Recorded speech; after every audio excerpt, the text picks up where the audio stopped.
A diamond is forever. حاسس ان انا في المدرسة. عارف ان فكرة تقديم خاتم ألماس في الخطوبة دي كانت حملة تسويقية، والحملة دي غيرت عادات ملايين البشر في العالم. خليني احكي لك القصة. في بداية القرن العشرين الألماس ما كانش ضروري في حفلات الخطوبة ولا الزواج. الألماس كان مجرد حجر كريم عادي والطلب عليه قليل جدا، لكن شركة دي بيرز كان عندها مشكلة.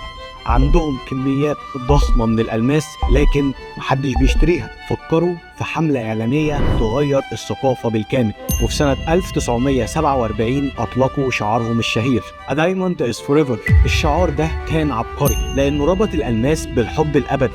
الفكرة اللي وصلت للناس هي إنك لو عايز تثبت حبك الحقيقي يبقى لازم تقدم خاتم ألماس، لأنه زي حبك ما ينكسرش أبدا.